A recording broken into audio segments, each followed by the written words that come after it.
Look, the Rams with Kupp, they've responded and adjusted to the absence of Robert Woods. I think that's the one piece of this narrative that gets forgotten. It took them some time to adjust to no Robert Woods. It took them some time to adjust to the presence of Von Miller, and they're hitting their stride with 3 straight wins. You know, we looked at the Jacksonville game thinking, oh, come on, who isn't going to beat Jacksonville at this point? But to beat the Cardinals and the Seahawks back-to-back, that's impressive. And now they go to Minnesota, and they try to run it to 4 straight against a Vikings team that is going to be pretty desperate. That is a sneaky great game this Sunday, because I could see the Vikings keeping it close and blowing it on the final play of the game, but at least making the Rams work for it. It's not like the Rams are going to show up and win 34-3. Watch, the final score is now going to be 34-3. But I could see the Rams getting their win, but they're going to have to bust their butts to get it. Yeah, I mean, no doubt. I mean, we know that the Vikings are a pain in the butt, certainly, and especially with that running game and Dalvin Cook. It's going to be interesting to see, if the Rams can slow that down. Hey, Rams, I give them a lot of credit, right? I mean, again, we can't forget the aspect of they didn't get to really practice the whole week. I mean, they had a lot of guys who just became available the day before the game or the day of the game. And again, it wasn't pretty last night. It wasn't. And, they let the Seahawks hang around far too long. And, again, that's, the Rams, they've righted the ship. But if they've righted the ship to the point where you just go, ooh, it's polished and it looks like it's Super Bowl ready again, I don't know if I feel that way. I know they're going to get to the playoffs. I know they're going to be a pain in the butt. But I don't get the same feeling that, they're hitting on all cylinders quite yet. I still don't think we've seen the Rams' best football. I don't know if that comes or not. I really don't.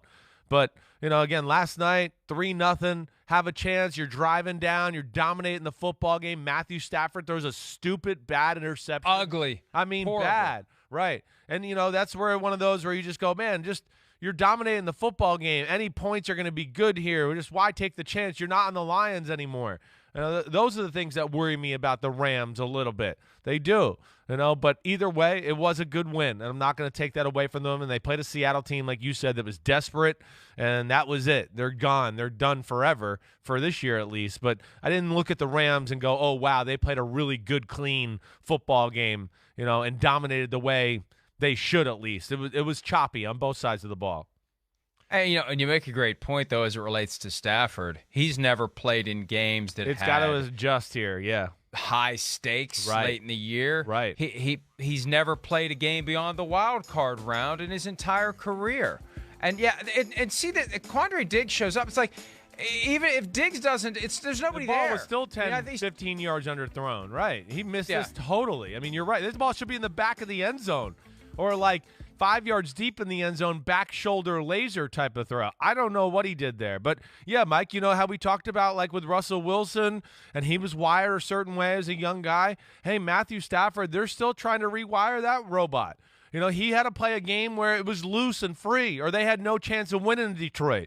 So, like, he's almost like the opposite of Russell Wilson. He was given the green light because they're like, we can't win unless you just start throwing lasers and sidearm bombs and everything all over the field. Yeah, we know you might throw an interception or two. So what? Just keep swinging and throwing that football. He's I think, still in the process of learning, like, oh, wait, I don't have to play that way anymore. McVay knows how to manage a game. I got a good team around me. I don't need to do that. And, of course, he was better the last 2 weeks before this in the Arizona and the Jacksonville game. But we saw that, turnover bug creep in that 3-game losing streak, and hopefully it doesn't rear its ugly head again here down the stretch. But it's something I worry about a little bit with Stafford and the Rams. And here's where I tie it together, because you talked about rewiring the robot, reprogramming the computer. When we say that, the knee-jerk reaction, because it happened to me, well, Russell Wilson's got a little more time, so that's good if it happens now. You know what? They're the same age. Isn't that crazy? Matthew Stafford and Russell Wilson are the same freaking age. They're both 33. Now, Stafford was born in February, and Wilson was born in late November, but they're both 33. Stafford showed up in 2009. Wilson didn't arrive in the NFL until 3 years later. That's why we view him as younger. Yeah, right. But as it relates to biology, the clock is ticking as loudly for him as it is for Stafford, and now's the time for him to make the move. If Pete Carroll were to be fired, would that do enough to keep Russell Wilson around? See, the reality is, and I'm not trying to get Pete Carroll fired, I'm just throwing out this hypothetical. the reality is the dust would settle on the coaching search before you get to the point where you make your power play to get out. You'll know by late January who the coach is and how you feel about it, and that's about the time that you'd start rattling the cage to set up a trade to go to New Orleans or wherever you want to go. Yeah, so I think it's a multi-step process. Maybe they have a chance to keep him if they would hire a coach that he would say, okay, yeah, I'm fully on board with that coach becoming the new coach of the Seattle Seahawks, and so I'll stay. And it could be we don't know what Jody Allen's going to do. We didn't know anything about what she was going to do until a few weeks ago when they hit the low water mark, and there was a report that she's involved and she's fed up and she's ready to make some changes. Well, a couple of wins put that on ice.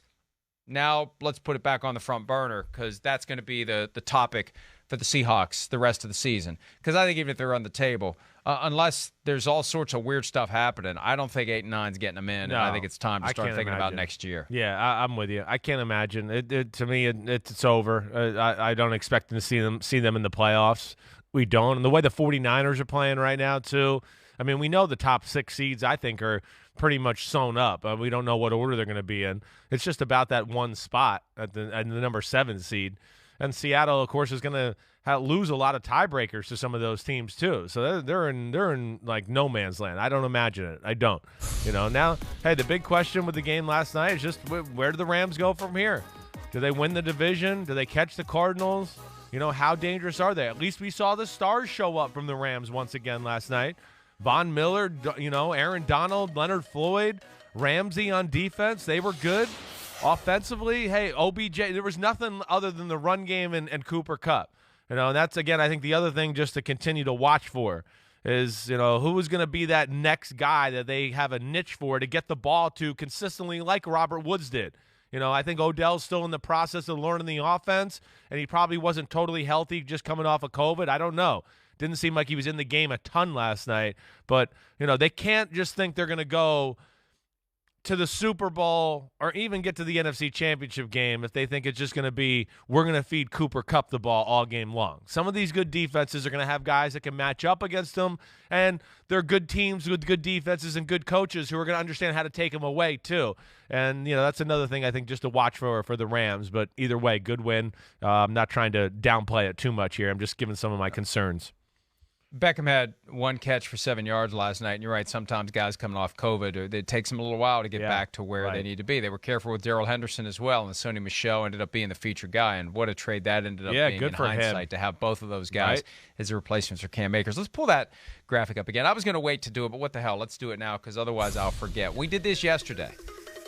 The NFC playoff picture. Give me the 7 teams you want in. The 7 teams you want to see in the playoffs. I want to see. Because I think we agree on the top 6. Right. We want the top 6 in. No doubt. And again, respect to your Vikings and the way they fought, but I don't want that. I want to see the Eagles. I want to see Jalen Hurts, and I know we're going to talk about it in a minute, but the Eagles have something elite to me about their football team, and it's their run game. I mean, it's arguably, if it's not the best running game in football, it's one of the top 2 or 3. And that, to me, just going to add intrigue to the matchup of the playoffs and put more pressure on each matchup and less wiggle room. So right now, as I sit here, I want to see the Eagles as the 7th seed. Yeah, let's take a break. And when what about you? Who are you? He goes, well, anybody but the Vikings, because what it'll be is, although I'd give them a chance against the Cowboys as the 2 seed, that's the biggest surprise on the current NFC playoff picture, that somehow the Cowboys, who feel like they're sleepwalking through their games currently, are just piecing together wins, and here they are as the number 2 seed. The 3-way tie helps them, right? Because if they lost to the Buccaneers. We talked about the 3-way tie at the top because the Packers hold that edge over the Cardinals, but if it's Packers, Cardinals, Bucks, it's a different analysis. With Cowboys, Bucks, Cardinals, it's a different analysis, and the Cowboys avoid losing the head-to-head tiebreaker with Tampa Bay. But with 3 games left, it's all going to change. But Mike McCarthy's thinking about his Cowboys being the number 1 seed, and I can't rule out anything at this point. That's part of the fun of it. Hi, I'm Mike Tirico, and thanks for watching. Make sure to hit subscribe for the latest news and highlights from NBC Sports.